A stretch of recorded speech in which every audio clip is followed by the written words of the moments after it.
दो चीज का पता होना चाहिए, पहला फ्लक्स और दूसरा फ्लक्स के चेंज होने से होता क्या। फ्लक्स क्या होता है मैंने आपको बताया था भैया, कोई भी किसी भी प्रकार की फील्ड लाइन, किसी भी प्रकार की फील्ड लाइन किसी एरिया से अगर क्रॉस करती है, पास करती है, तो वहां पर फ्लक्स आता है। यहां पर हम जिस फ्लक्स की बात कर रहे हैं वो मैग्नेटिक फ्लक्स है, तो इसका मतलब मैग्नेटिक फील्ड लाइन पास करेंगी।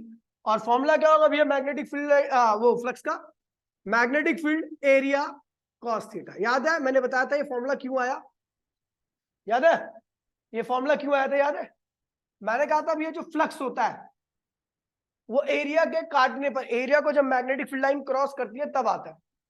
तो एरिया जितना ज्यादा होगा जाहिर सी बात है फ्लक्स उतना ही ज्यादा होगा, क्योंकि उतनी ज्यादा फील्ड लाइंस क्या करेंगी एरिया से क्रॉस करेंगे। फ्लक्स जितना मैग्नेटिक फील्ड इंटेंसिटी ज्यादा होने का मतलब है कि कम एरिया में ज्यादा फील्ड लाइन। अगर किसी की मैग्नेटिक फील्ड इंटेंसिटी ज्यादा है फील्ड लाइन की, तो इसका मतलब वहां पर फील्ड लाइन की संख्या क्या बहुत ज्यादा है। अगर फील्ड लाइन की संख्या बढ़ा दी जाए तो जाहिर सी बात है फ्लक्स भी क्या होगा बढ़ जाएगा। और एक फैक्टर होता है, ये एरिया है और ये मैग्नेटिक फील्ड लाइन है। एरिया का ये एरिया की डायरेक्शन होती है, मैग्नेटिक फील्ड की डायरेक्शन होती है। अगर जब मैग्नेटिक फील्ड और नॉर्मल एक ही डायरेक्शन में थे तो देखा गया maximum number of magnetic field line क्या कर रही थी इस एरिया से पास कर रही थी, फ्लक्स क्या था मैक्सिमम था। यानी जब नॉर्मल और मैग्नेटिक फील्ड के बीच में एंगल 0 था तो फ्लक्स मैक्सिमम आ रहा था। लेकिन जैसे ही नॉर्मल से मैग्नेटिक फील्ड ने 90 डिग्री का एंगल बनाया, नॉर्मल से मैग्नेटिक फील्ड 90 डिग्री एंगल बनाने का मतलब है कि ये भैया नॉर्मल है, ये क्या है 0 डिग्री का एंगल बनाने का मतलब ये मैग्नेटिक फील्ड है और ये नॉर्मल है। अगर मैग्नेटिक फील्ड और नॉर्मल के बीच में एंगल 0 डिग्री का है तो इसका मतलब नॉर्मल और मैग्नेटिक फील्ड दोनों की डायरेक्शन सेम है। अगर इसकी डायरेक्शन भी यही है नॉर्मल की, तो इसका मतलब वो इससे क्रॉस कर रही होगी। अगर सारी मैग्नेटिक फील्ड ने नॉर्मल के साथ 0 डिग्री का एंगल बना रखा है तो जाहिर सी बात है इस प्लेन से पास हुई है, और इस प्लेन से पास हुई है तो फ्लक्स क्या होगा मैक्सिमम होगा। लेकिन अगर मैं नॉर्मल के साथ इसको 190 डिग्री का एंगल बना दूं तो आप देख रहे हो कोई भी इस प्लेन से पास ही नहीं हो रहा। जो भी फील्ड लाइन इस नॉर्मल से 90 डिग्री के एंगल पे जा रही है वो इसको क्रॉस नहीं कर रही, क्रॉस नहीं कर रही तो फ्लक्स क्या होगा 0। तो हम देख रहे हैं भैया जब आपका एंगल 0 था तो फ्लक्स क्या था मैक्सिमम था। जब एंगल आपका क्या हो गया भैया 90 डिग्री हुआ तो फ्लक्स क्या हो गया भैया आपका मिनिमम हो गया, 0 हो गया।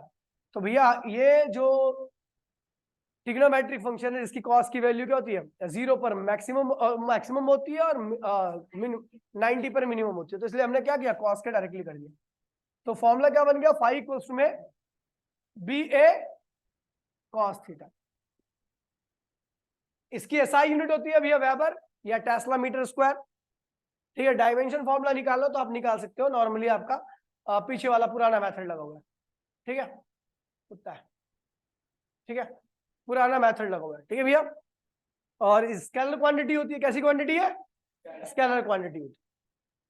आगे बढ़ते हैं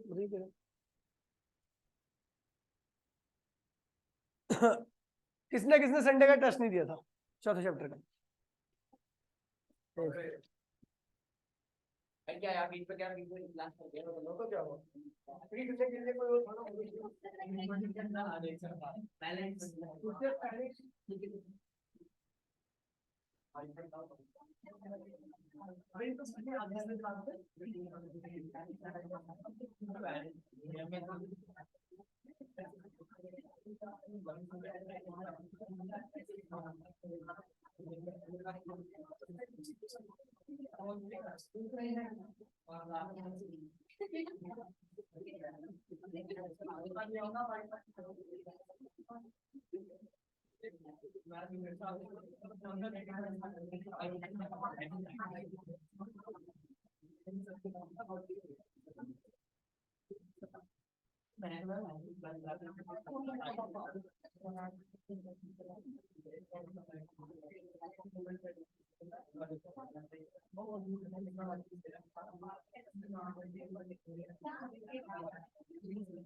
अबे अभी इसे खत्म तो करने दे, अभी खत्म हो जाएगा, ज्यादा नहीं बनी। अभी देखिए घुसड़नी मारूंगा, खींच खींच के जान निकाल दूंगा। ठीक है भैया,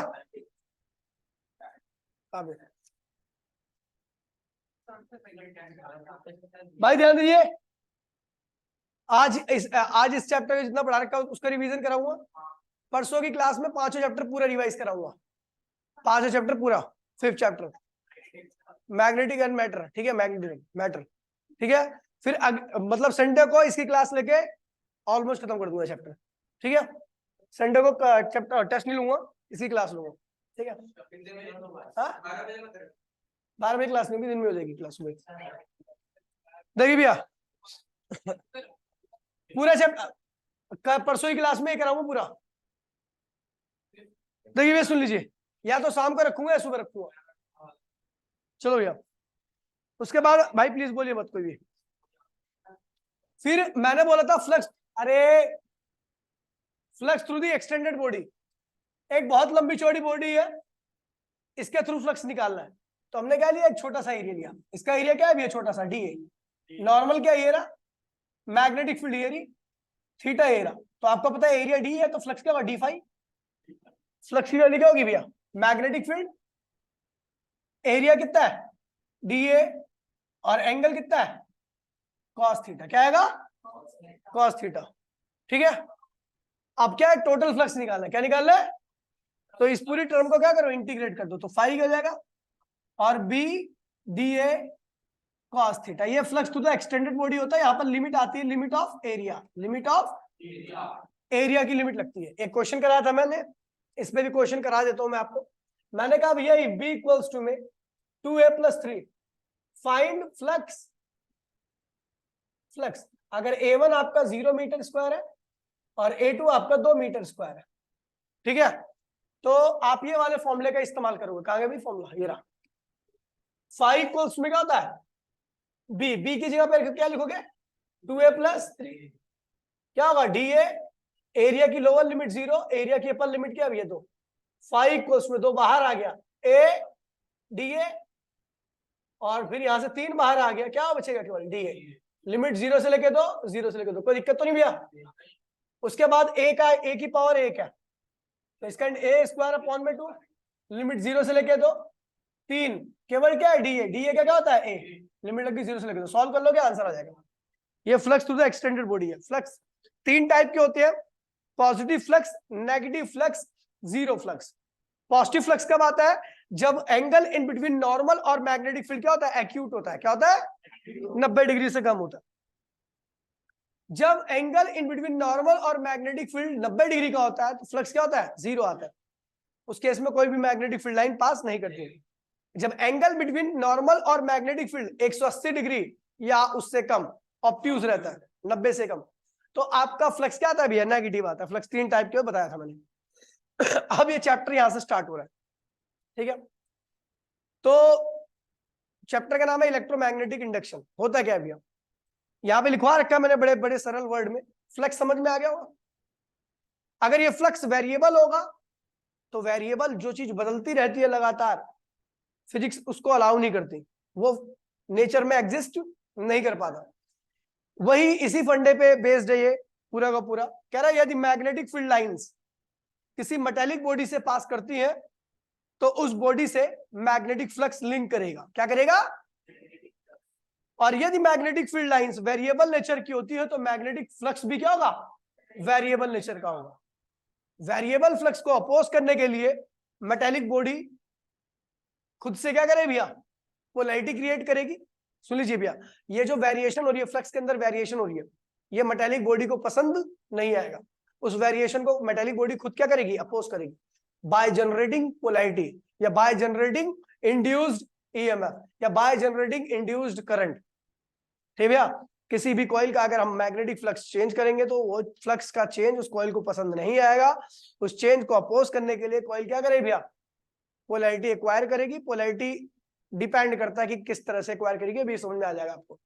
इसी को हम क्या कहते हैं भैया? Electromagnetic induction. इस प्रोसेस का इस्तेमाल जनरेटर में होता है, ट्रांसफार्मर में होता है, कई जगहों पर होता है। ठीक है भैया, आगे बढ़ते हैं, बात करते हैं भैया फैराडे लॉ। अब फैराडे लॉ अगर आप समझ जाओगे तो ये बाएं हाथ का खेल है चैप्टर। ठीक है भैया, फैराडे लॉ देखिए। फैराडे लॉ क्या कहता है भैया? फैराडे ने देखा कि एक कॉइल है, पहले एक्सपेरिमेंट में ये मैग्नेट था। मैग्नेट का नॉर्थ पोल मान लीजिए आप ले जा रहे थे इसके पास में, तो आपको पता है जब नॉर्थ पोल जाएगा, कोई सा भी पोल जाएगा, तो इसका मैग्नेटिक फील्ड क्या होगा? इसकी वेलोसिटी जीरो नहीं है, मैग्नेट की वेलोसिटी जीरो नहीं है, लेकिन कॉइल की वेलोसिटी क्या है? जीरो। जब ये नॉर्थ पोल जाएगा तो इसके थ्रू मैग्नेटिक फील्ड लाइन का नंबर क्या होगा? इंक्रीज होगा। इस कॉइल के थ्रू मैग्नेटिक फील्ड लाइन का नंबर इंक्रीज होगा। मैग्नेटिक फील्ड लाइन का नंबर इंक्रीज होगा तो फ्लक्स भी क्या करेगा? इंक्रीज होगा। और फ्लक्स इंक्रीज होगा तो चेंज होगा फ्लक्स। और फ्लक्स को चेंज को अपोज करने के लिए कॉइल क्या करेगी? इस मैग्नेट को रोकेगी। मैग्नेट को रोकने के लिए इसको कौन सी पोलैरिटी चाहिए? नॉर्थ। यानी इसको रिपेल करेगी। जब ये ध्यान रखना कि यदि मैग्नेट कॉइल के पास में आ रहा है तो कॉइल जो होगी वो मैग्नेट को क्या करेगी? रिपेल करेगी। रिपेल करती है हमेशा सेम पोलैरिटी में। किस में करती है? तो नॉर्थ पोल लाओगे तो यहाँ पर क्या आएगा? साउथ लाओगे तो यहाँ पे क्या आएगा? समझ गए? तो इसके ऊपर क्या आ गई? खुद ब खुद नॉर्थ पोलैरिटी आ गई, ताकि ये फ्लक्स को क्या करे? इसी को लेंज लॉ कहते हैं। इसी को क्या कहते हैं? Lenz law. कि भैया कॉइल के ऊपर इस प्रकार से पोलैरिटी आती है कि वो फर्दर फ्लक्स के चेंज को क्या कर सके? अपोज कर सके। नॉर्थ पोलैरिटी आ गई। और आपको पता भैया जहां करंट था वहां पर पोलैरिटी थी, तो जहां पर पोलैरिटी है वहां पर क्या होना चाहिए? करंट होना चाहिए। यहाँ पर करंट आया कैसा? Anti clockwise. क्या आया? अगर आप यहीं पे साउथ पोल लाते तो इधर क्या होता? रिपेल होती, फिर भी रिपेल होता। यानी ये ध्यान रखना कि अगर मैग्नेट कॉइल के पास में आ रहा तो रिपेल ही होगा। रिपेल करने का एक ही तरीका, सेम पोलैरिटी एक्वायर कर देना। नॉर्थ पोल होगी तो करंट क्या होगा? Anti clockwise. साउथ पोलैरिटी आएगी तो क्या होगा? क्लॉकवाइज। ठीक है भैया। अब देखिए ये एक्सपेरिमेंट समझ में गया। अब एक बात ध्यान रखना, इसको दूर ले आओ। अब क्या करो भैया? मैग्नेट को दूर ले आओ। जब आप दूर ले आओगे कॉइल से मैग्नेट को, मान लीजिए कौन सा पोल ले आ रहे हो? नॉर्थ पोल ले आ रहे हो, नॉर्थ दूर ले आ रहे हो, तो इसके थ्रू मैग्नेटिक फील्ड लाइन का नंबर क्या होगा? डिक्रीज करेगा। फ्लक्स क्या होगा? डिक्रीज। डिक्रीज मतलब चेंज। चेंज कॉइल को पसंद नहीं है। कॉइल क्या करेगी? मैग्नेट को दूर जाने से रोकेगी, मतलब अपनी तरफ खींचेगी, अट्रैक्ट करेगी। तो यहाँ पे क्या आएगी? South polarity. साउथ पोलैरिटी में करंट क्या आएगा? क्लॉकवाइज। क्या आएगा? अब यहीं पर अगर आप साउथ को दूर ले आते तो भी अट्रैक्ट करती, यहाँ पे क्या थी? North polarity. फिर क्या था? Current anti clockwise. इसी को कहते हैं। यही अगर आपको पता लग गया तो ये चैप्टर खत्म हो गया। आगे डेरिवेशन है, डेरिवेशन तो आसान होगी। अब देखिए अगर यही प्रोसेस मैं तेज से करूं, ताकत से करूं, स्पीड से करूं, बहुत तेजी से नॉर्थ पोल को इसकी तरफ लाऊं, तो इसका रिपल्शन भी क्या होगा? उतना ही तेज होगा। अगर ये कॉइल इसको ज्यादा तेजी से रिपेल करेगी, इसका मतलब नॉर्थ पोलैरिटी क्या आएगी? ज्यादा स्ट्रॉन्ग आएगी। और ज्यादा स्ट्रॉन्ग नॉर्थ पोलैरिटी ज्यादा स्ट्रॉन्ग करंट का कारण बनती है। जितनी स्ट्रॉन्ग पोलैरिटी उतना स्ट्रॉन्ग करंट, या जितना स्ट्रॉन्ग करंट था उतनी ज्यादा पोलैरिटी थी, है ना? और स्टैंड ने क्या कहा था? जितना स्ट्रॉन्ग करंट पास करा रहे हैं हम वायर के चारों ओर, उतनी ज्यादा क्या, और ये चुंबकीय स्ट्रॉन्ग मैग्नेटिक लाइन जो आई उतनी ज्यादा स्ट्रॉन्ग है। यानी अगर ज्यादा स्ट्रॉन्ग पोलैरिटी है तो इसका मतलब करंट भी क्या आएगा? ज्यादा। यानी अगर हम फ्लक्स को तेजी से चेंज करें, तेजी से चेंज करें, तो इस केस में क्या होगा भैया? जो पोलैरिटी आएगी वो स्ट्रॉन्ग रहेगी, अपोजिशन क्या रहेगा? स्ट्रॉन्ग रहेगा। और दूसरा करंट भी क्या आएगा? स्ट्रॉन्ग आएगा। समझ गए? ये था आपका फैराडे लॉ। यहां पर एक बात और ध्यान में रखना कि कॉइल और मैग्नेट के बीच की जो दूरी x है, वो घटनी और बढ़नी चाहिए। क्या होगा इससे? अगर कॉइल और मैग्नेट के बीच की दूरी यानी जो एक्स है वो घटेगी तो फ्लक्स क्या होगा? बढ़ेगा। फ्लक्स बढ़ेगा, फ्लक्स इंक्रीज करेगा, फ्लक्स इंक्रीज करेगा, कॉइल को पसंद नहीं आएगा, इसलिए कॉइल क्या करेगी भैया? रिपेल करेगी। अगर सेपरेशन इंक्रीज करेगा तो फ्लक्स घटेगा, घटेगा वो भी चेंज करेगा, इसलिए कॉइल उसको रोकेगी यानी अट्रैक्ट करेगी। एक्स चेंज कब हो सकता है? तो एक्स जब भी चेंज हो सकता है जब कॉइल मूव करे या मैग्नेट मूव करे या दोनों मूव करे डिफरेंट वेलोसिटी से। अगर दोनों सेम वेलोसिटी से, अगर मान लीजिए मैं बोलूं दोनों ही एक वेलोसिटी से इधर जा रहे हैं तो भी इनके बीच में सेपरेशन एक्स ही रहेगा। दोनों एक साथ इस डायरेक्शन जा रहे हैं एक ही वेलोसिटी से तो भी इनके बीच में सेपरेशन एक जैसा रहेगा। इस केस में कोई फ्लक्स नहीं चेंज होगा, इस केस में कोई अपोजिशन यानी इंड्यूस ईएमएफ नहीं आएगा। समझ गया? चलो समझ में आ गया। उसके बाद लॉ लिखवा रखे हैं ऐसी, वही है ये जो मैंने बताया, वही लॉ की फॉर्म में लिखवा दिया। फैराडे लॉ, फैराडे का पहला लॉ कहता है भैया जितना तेजी से फ्लक्स चेंज होगा, rate of change of, rate मतलब क्या होता है भैया? किसी भी चेंज को टाइम से डिवाइड कर दो, दैट इज रेट। यहाँ पर हम फ्लक्स के चेंज को टाइम से डिवाइड कर रहे हैं, इसीलिए क्या होगा? Rate of change of flux आएगा। ठीक है? और रेट ज्यादा कब होगा? जब टाइम कम होगा और चेंज क्या होगा? ज्यादा होगा। ठीक है भैया? यानी अगर आपको ईएमएफ ज्यादा करना है तो चेंज ज्यादा करो, फ्लक्स में चेंज ज्यादा लाओ और जल्दी लाओ। चेंज जितना ज्यादा लाओगे और जितनी जल्दी लाओगे आपको इंड्यूस ईएमएफ की वैल्यू क्या होगी? उतनी ही ज्यादा मिलेगी। सेकंड लॉ कहता है भैया कि यही कह रहा है, सॉरी वो तो ये सेकंड लॉ था जो मैंने पहले बताया। फर्स्ट लॉ कहता है कि भैया जब तक फ्लक्स चेंज होगा तभी तक इंड्यूस ईएमएफ आएगा। जब तक फ्लक्स चेंज होगा तभी तक इंड्यूस ईएमएफ आएगा। फ्लक्स का चेंज होना बंद, कॉइल की दिक्कत बंद, अपोजिशन खत्म, ईएमएफ खत्म। ठीक है भैया? जनरेटर रुक जाता है, इलेक्ट्रिसिटी बनना बंद कर जाती है। जनरेटर घूमकर करता क्या है? करता है बड़ा सिंपल सा फंडा है जनरेटर का। जनरेटर को घुमाता है एक इंजन, और इंजन का शाफ्ट जुड़ा होता है इस कॉइल से। ये कॉइल होती है, कॉइल के इधर लगा होता है नॉर्थ पोल और इधर लगा होता है साउथ पोल। जब कॉइल ऐसे रहती है, ये वीडियो देख लीजिए भैया, वीडियो, जब ये नॉर्थ पोल से मैग्नेटिक फील्ड लाइन निकलती है और कहा जाती है साउथ की तरफ। अभी आपको पता है ये मैग्नेटिक फील्ड लाइन पास नहीं कर रही, ये इसके पैरेलल जा रही है, प्लेन के पास नहीं कर रही, फ्लक्स क्या हुआ? जीरो। लेकिन जैसे इंजन चालू किया घूम गई कोई, फ्लक्स क्या हुआ? बढ़ने लगा, बढ़ने लगा, बढ़ने लगा, बढ़ने लगा, और फ्लक्स क्या हो गया? मैक्सिमम हो गया। इस केस में सारी मैग्नेटिक फील्ड लाइन क्या कर रही है? वाली क्रॉस करेंगे, फ्लक्स मैक्सिमम। फिर इंजन बंद तो हो नहीं रहा, घूमने लगा, बार बार लगातार घुमा करके इंजन उस कॉइल को घुमाता रहता है, फ्लक्स को चेंज करता रहता है, और जहां फ्लक्स चेंज होता है वहां पर क्या आता है भैया? इंड्यूस ईएमएफ लगातार आता रहता है। यही कह रहा है भैया कि जब तक फ्लक्स चेंज होगा तभी तक इंड्यूस ईएमएफ आएगा, जैसे ही फ्लक्स का चेंज होना बंद, इंड्यूस ईएमएफ आना बंद। लेंज लॉ आता है भैया, लेंज लॉ कहता है भैया कि पोलैरिटी इस प्रकार से आती है कॉइल के ऊपर ताकि ये फर्दर फ्लक्स में चेंज को क्या कर सके भैया? अपोज कर सके। अगर नॉर्थ पोल कॉइल के पास में आ रहा है तो क्या होगा? नॉर्थ पोल कॉइल के पास में आ रहा है तो भैया रिपेल ही करेगी। क्या रिपेल करने के लिए क्या चाहिए? North polarity. South pole coil के पास में आ रहा है फिर भी रिपेल करेगी, क्या चाहिए? South polarity. करंट आप जानते हो, ठीक भैया? इसके ऊपर कम से कम आपको पहला टर्म देखो ना और लास्ट टर्म तक, सीयूटी के पेपर तक या जहां पर भी देखोगे पेपर, उसमें एक क्वेश्चन जरूर आएगा इसमें कि आपको करंट की डायरेक्शन बतानी है। What is the direction of induced current? बता दिया। पोलैरिटी बताओ चाहिए भैया। फ्लक्स इंक्रीज करेगा तो रिपेल होगी। रिपेल कैसे होगी? सेम पोलैरिटी से। सेम पोलैरिटी से, नॉर्थ पोल है तो नॉर्थ पोलैरिटी आएगी, साउथ है तो करंट निकाल लोगे। नॉर्थ पोलैरिटी पे एंटी क्लॉकवाइज, साउथ पोलैरिटी पे क्लॉकवाइज करंट। ठीक है भैया? उसके बाद क्या था? बोल क्या करिए? एक्सप्रेशन ऑफ इंड्यूस ईएमएफ, कुछ भी नहीं है, टुच्चा सा टॉपिक है। ठीक है? एक्सप्रेशन ऑफ इंड्यूस ईएमएफ कुछ भी नहीं है। देखिए T1 टाइम पर फ्लक्स कितना था? φ1 था। T2 टाइम पर फ्लक्स कितना हो गया? चेंज इन फ्लक्स कितना आया? φ2 माइनस φ1। और चेंज इन टाइम कितना आया? रेजिस्टेंस कितना है कॉइल का? मान लीजिए जिस कॉइल के साथ ऐसा हो रहा है उसका रेजिस्टेंस क्या है? R है। तो ईएमएफ कितना होगा? तो ईएमएफ होगा भैया, ईएमएफ जो होता है हमेशा rate of change of flux के डायरेक्टली होता है। किसके होता है? डेल्टा फाई, यानी रे अपॉन में डेल्टा टी। ये क्या बन गया भैया? Rate of change of flux. EMF equals to में इस प्रोपोर्शनलिटी साइन को हटा करके कांस्टेंट लगाइए, कांस्टेंट की वैल्यू यहाँ पर क्या होती है, 1 होती है, डेल्टा फाई अपॉन में डेल्टा, इसके आगे एक माइनस का भी चिन्ह लगा होता है। आपको बता दूं ये माइनस ये बताता है कि जो चेंज हो रहा है ना वो इसको ये क्या करेगा, ये इसको अपोज करेगा, क्या करेगा, माइनस केवल ये रिप्रेजेंट कर रहा है कि इस चेंज को यही अपोज करेगा, मतलब जिसने इसको पैदा किया उसी को पेलेगा। ये ईएमएफ क्या करता है, पैदा करने वाले को पेल देता है, हर बार पेलता है, जब तक आएगा तब तक पेलेगा, हमेशा माइनस लगा रहेगा।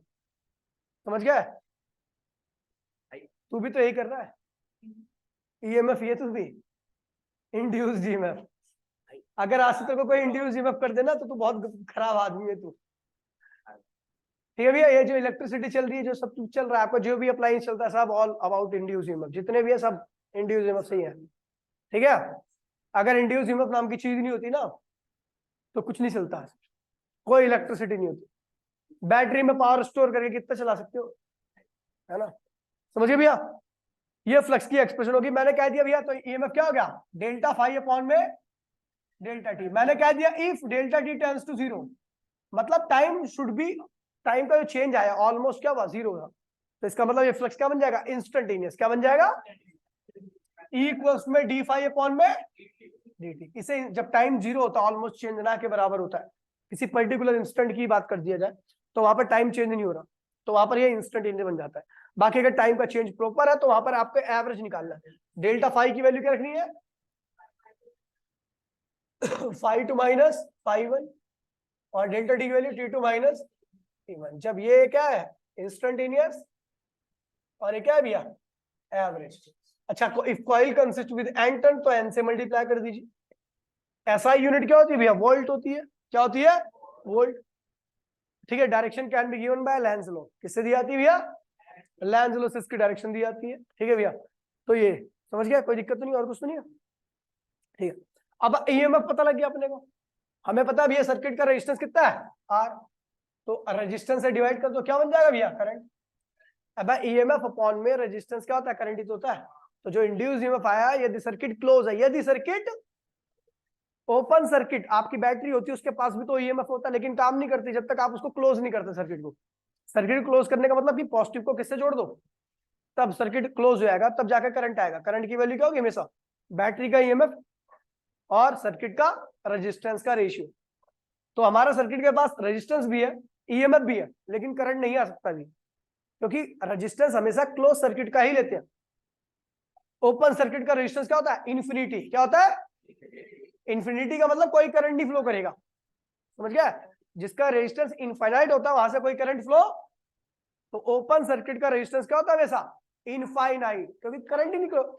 लॉजिकली देखा जाए तो कोई रेजिस्टेंस ही नहीं है। रेजिस्टेंस तो जब आता है ना जब करंट फ्लो करता है, लेकिन यहाँ पर करंट ही नहीं है, तो हम कह सकते हैं करंट तो यहाँ पर भी नहीं हो सकता कि जब रेजिस्टेंस क्या हो, इनफाइनाइट हो। तो आपको आंसर हमेशा ही देना है कि what is the resistance of open circuit, तो क्या बोलोगे, इनफाइनाइट। ये नहीं बोलोगे कि आपका नहीं है, करंट नहीं है, इसका मतलब आप रेजिस्टेंस कितना दे रहे हो, इनफाइनाइट। समझ गए। उसके बाद फिर आता भैया क्या, खत्म। उसके बाद ये आपको शो करना है कि show that the Lenz law follow the law of conservation of energy. आप देख रहे हो कि आपकी कॉइल में एनर्जी आ रही है, कौन सी एनर्जी है, इलेक्ट्रिक एनर्जी। कौन सी एनर्जी है, इलेक्ट्रिकल एनर्जी आई ना, लेकिन जो ईएमएफ आ रहा है ना एक्चुअल में वो इलेक्ट्रिकल एनर्जी है। क्या है, जो इंड्यूस ईएमएफ आया, करंट आया, वो इलेक्ट्रिकल, वो आई कैसे, अपने आप आ गई, भगवान ने पैदा कर। आपने जब तक मैकेनिकल वर्डन किया, यानी जब तक आपने मैग्नेट को मूव कराया, फ्लक्स चेंज हुआ, तब तक आपका ईएमएफ आया। जैसे ही आपने फ्लक्स में चेंज कराना बंद कराया, यानी मूव कराना बंद कर दिया, यानी मैकेनिकल वर्डन बंद कर दिया, जो आप मूव करा रहे हो that is the mechanical वर्डन। Mechanical energy provide कर रहे हो आप, और वो मैकेनिकल एनर्जी क्या कर रही है, इलेक्ट्रिकल एनर्जी में कन्वर्ट हो रही है। जब तक आप मैकेनिकल एनर्जी प्रोवाइड करोगे तब तक क्या होगी, इलेक्ट्रिकल एनर्जी। जब तक जनरेटर चलेगा, चलने का मतलब मैकेनिकल एनर्जी, तब तक वो इलेक्ट्रिसिटी जनरेट करेगा, मतलब इलेक्ट्रिकल एनर्जी आएगी। जनरेटर बंद होने के बाद भी इलेक्ट्रिसिटी आती है क्या, नहीं होती। इसका मतलब बस साले इंजन चलता है, पेट्रोल जलता है, तब आती है, समझा। मैं दूं मैकेनिकल एनर्जी तेरे को। ठीक है, पंखा है, पंखा उल्टा काम करता है, पंखा उल्टा काम कर रहा है, यहाँ पे इलेक्ट्रिकल एनर्जी आकर के क्या हो रही है, घूम रही है, मैकेनिकल में कन्वर्ट हो रही है। समझ गया भैया? मुझे पता कितने बच्चों को मैकेनिकल के बारे में भी पता नहीं था कि मैकेनिकल एनर्जी क्या होती है। मूव करना, जहां पर को मूवमेंट की वजह से एनर्जी है कुछ। चले अब कुछ क्वेश्चन है, देखिए भैया।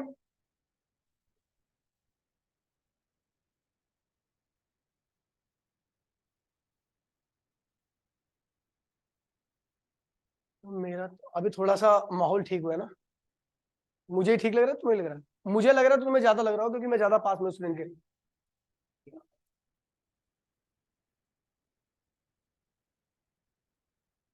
अब 2 मिनट हो गया, अभी तेरे को भी काम करना है।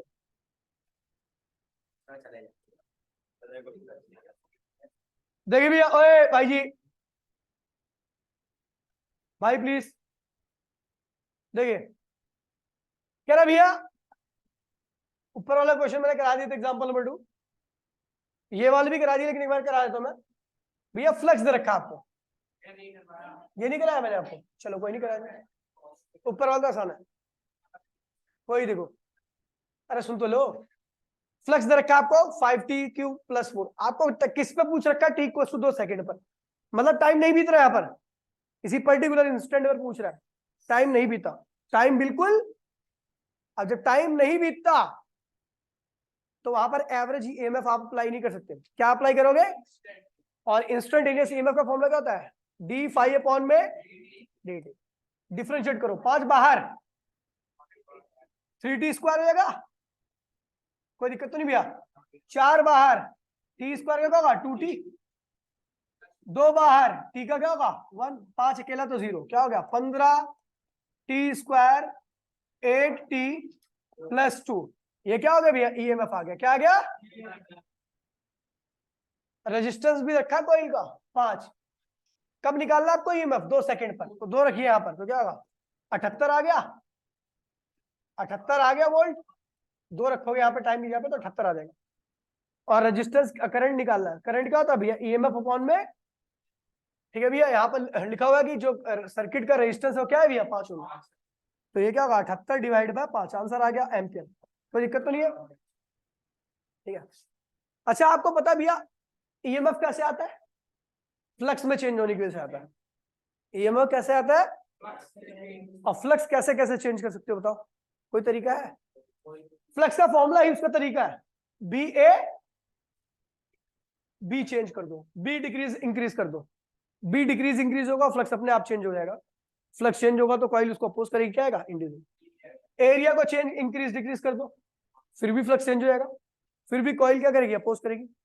और थीटा चेंज कर दो, थीटा क्या? नॉर्मल और मैग्नेटिक फील्ड के बीच का एंगल, यानी कॉइल की ओरिएंटेशन चेंज करोगे, फिर भी फ्लक्स चेंज होगा, और फिर भी क्या आएगा भैया? Induce EMF. तो इंड्यूस ईएमएफ लाने का अपने पास 3 तरीके हैं, bye changing area of the coil, by changing magnetic field of the coil, by changing orientation of the coil। क्या भैया?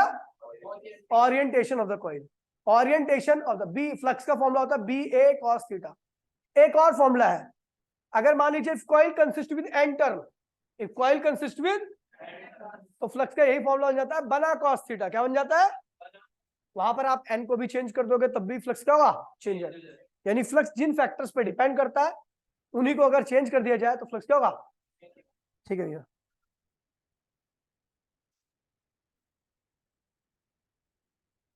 हेलो, हाँ जी, मैं कौन है?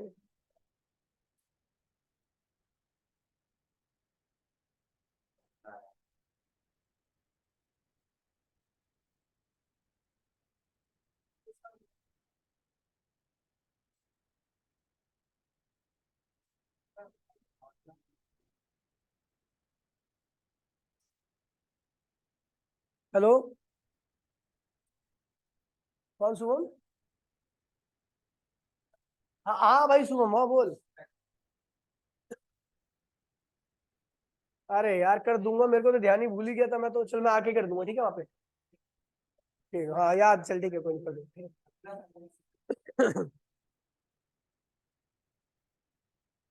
ठीक है भैया। ओए, मैं तेरे नाम का कुत्ता पालू, चुप हो जा। तू तो बेटा निकल मत भाई, तेरे को बहुत मारेगा वो। ठीक है भैया, देखिए भैया सुन लीजिए,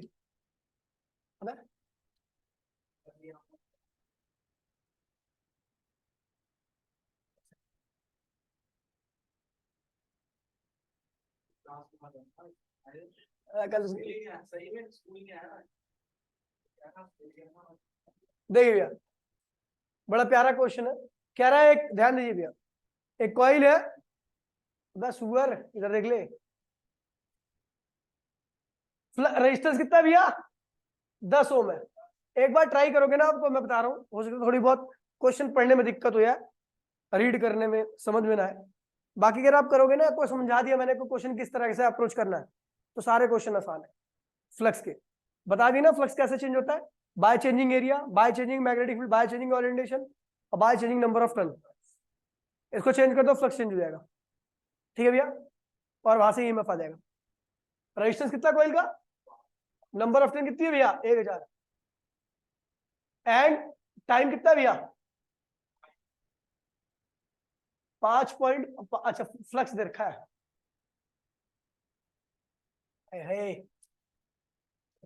फ्लक्स दे रखा है, लिखा हुआ है एंड एट टाइम इतना, फ्लक्स कितना भैया, टाइम कितना 0.5 सेकेंड, 10⁻⁴। अरे यार वो एक्चुअल में φ1 ऊपर, ये φ1 है आपका, ये φ2 है आपका, ये टाइम है। तो फ्लक्स ईएमएफ का फॉर्मूला क्या था, φ2 माइनस φ1/t, एन से मल्टीप्लाई कर दो, ईएमएफ आ गया, करंट निकालना है, ई को आर से डिवाइड कर दो, आ जाएगा। बताओ, कुछ नहीं है इसमें, सारा क्वेश्चन ऐसे ही आ गए। सेव नहीं कर रहा हूं भैया मैं कोई सी भी, आज पीडीएफ वो केवल रिकॉर्डिंग भेज दूंगा। ठीक है, ये वाला देखिए, सीबीएसई फॉरन 1994 में आया था। देखिए भैया, a coil of average diameter कितना भैया 0.2, प्लेस परपेंडिकुलर तो मैग्नेटिक फील्ड, मतलब मैग्नेटिक फील्ड का परपेंडिकुलर, मतलब इसके प्लेन के परपेंडिकुलर, तो नॉर्मल क्या होगा, पैरेलल होगा, क्योंकि अगर मैग्नेटिक फील्ड कॉइल के प्लेन के परपेंडिकुलर है, तो कॉइल के प्लेन के तो नॉर्मल भी परपेंडिकुलर होता है। एक ही चीज के दो चीज अगर, सॉरी, एक चीज के अगर दो चीजें परपेंडिकुलर है, तो इसका मतलब वो आपस में क्या होंगी, पैरेलल होंगी। क्या होंगी, देखो ये कॉइल है, मैग्नेटिक फील्ड परपेंडिकुलर है, तो नॉर्मल भी तो परपेंडिकुलर, तो दोनों के बीच में एंगल क्या होगा 0। मैग्नेटिक फील्ड कितनी भैया, इतनी दे रखी है। If the induced EMF is 11 volt, कितना है भैया, when the magnetic field is change bye इतना, यहां से लेके यहां तक कर दिया गया, ये है induced EMF bye changing magnetic field का क्वेश्चन है, 4 सेकंड में। अब साले मैग्नेटिक फील्ड चेंज कर रहा हूं, कैसे क्या है, हाँ अच्छा ऐसे में कैसे कैसे कह रहे हैं, 4 second. What is the number of turn, तो भैया फॉर्मूला बहुत आसान है, क्या है भैया, ना तो आप एरिया चेंज कर रहे हो, ना आप एंगल चेंज कर रहे हो, क्या चेंज कर रहे हो, मैग्नेटिक फील्ड चेंज कर रहे हो। तो भैया ईएमएफ का फॉर्मूला क्या आता है, एन φ2 माइनस φ1 अपॉन में t। तो ईएमएफ कितना देखा 11, नंबर ऑफ टर्न निकालना है।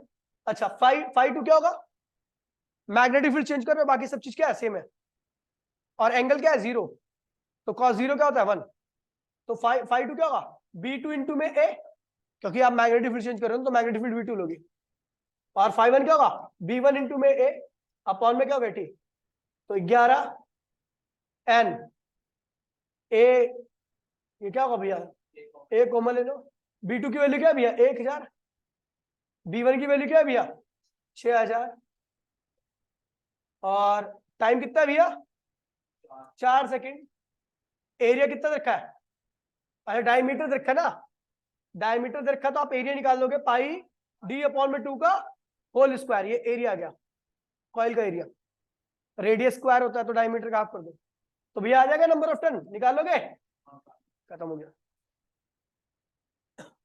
बता दूं, अब कुछ नहीं है, सारे क्वेश्चन ऐसे ही है, मैं तो न्यूमेरिकल कुछ समझता ही नहीं था मैं आपको सही बता रहा हूँ कोई सा कितना भी हार्ड न्यूमेरिकल हो, जो बच्चे मेरे पास 2 साल से पढ़ रहे हैं न्यूमेरिकल में, कभी आज तक मेरे को कभी दिक्कत ही नहीं, कोई सा भी, मैं जब मैं 11वीं में पढ़ता था ना, फिर भी पता ही न्यूमेरिकल से क्या प्यार था, मेरे को कभी कोई न्यूमेरिकल ने प्रॉब्लम दी, प्रॉब्लम हमेशा आपको ही है। आप लोगों को पता नहीं क्या इस जनरेशन में क्या हो गया कि न्यूमेरिकल देख के हाथ पैर खुल जाते हैं। भाई मैं आपको बता रहा हूं कि अगर कोई भी क्वेश्चन मैं पढ़ता हूं ना, अगर क्वेश्चन एक बार पढ़ के समझ में आ गया, उसकी लैंग्वेज अगर ठीक ठाक है, बहुत हाई फाई लैंग्वेज नहीं है, जैसे इरोडो वगैरह की लैंग्वेज होगी ना, थोड़ी कॉम्प्लेक्स होती है, उसको 2-3 बार मुझे पढ़ना पड़ता है तब जाके क्वेश्चन समझ में आता है। एस सी वर्मा की भी आसान होती है काफी ज्यादा, तो उसके भी क्वेश्चन आराम से आते हैं। अगर केवल लैंग्वेज समझने की बात है, क्वेश्चन तो अपने आप ही अरेंज हो जाता है, सोल्यूशन अपने आप ही दिमाग में एकदम अरेंज हो जाता है, ऐसा वही लिख देता हूँ बाहर। ऐसे ही होना चाहिए आपके साथ भी कि भैया अगर कोई चीज पढ़ रहे हो ना, गहराई के साथ पढ़ो, फॉर्मेलिटी नहीं, ऊपर ऊपर से पढ़ के कोई फायदा नहीं। आप क्वेश्चन नहीं कर सकते, आप क्वेश्चन कर सकते हो केवल वही फॉर्मुला बेस्ड वाले, जिसमें केवल वैल्यू डालनी है, आंसर निकालना है, ठीक है। अगर आपको अच्छे लेवल पे आपको लेके जाना है तो चीजों को गहराई से पढ़ना सीखो, मतलब जानना सीखो कि उसका मतलब क्या है और ऐसा क्यों हो रहा है। फॉर्मेलिटी करोगे तो भैया बहुत दूर तक नहीं जा पाओगे, ठीक है। अभिमन्यु को आधा ज्ञान था, अंदर तक चला गया, बाहर नहीं आ पाया, ठीक है। पूरा ज्ञान होता तो आज अभिमन्यु भी होता, सब कुछ होता, कर्ण भी होता, कर्ण भी तो नहीं बना था, ठीक है, अकेले ही पेल देता होता। अभिमन्यु अर्जुन का बेटा था, छोटी बात थोड़ी ना। अब जो मेरा बेटा होगा तो कैसा होगा। चलो भैया, हो गया। समझ गया भैया कैसे हुआ। अंकित भाई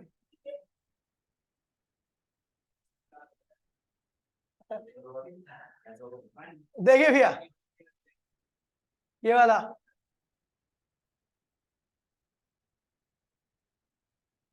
अबे अंकित सुअर आदमी है भाई, उसके बारे में तो ये पता नहीं है भी। बेटा अगर तूने 5 रुपए ले लिए ना, तो 5 साल भी तेरे को बोलेगा यार तेरे 5 रुपए बाकी थे, एक बार ध्यान दिला देगा। मुझसे आज कह रहा 100-200 रुपए 5-6 महीने हो गए, कह रहा यार समय यार तेरे पे 200 रुपए ना मेरे। मैंने कहा क्या हुआ, क्या करेगा, कह रहा यार 100 रुपए उसको दे दियो।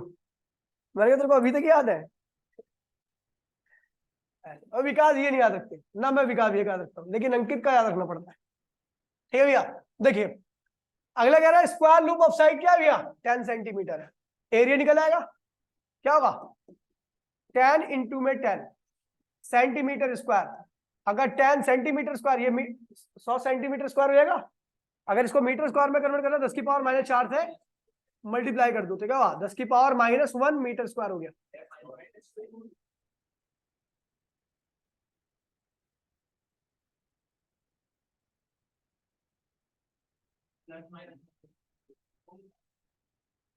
अब लिख दिया, गंदा हो जाता ना।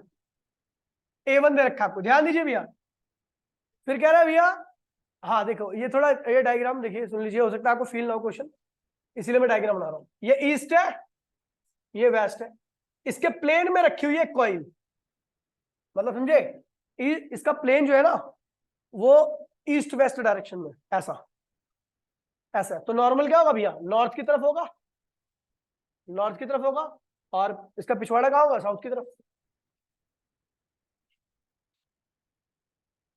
नॉर्मल कहाँ होगा, नॉर्थ की तरफ, बैक साइड की होगी। अब क्या रहा भैया,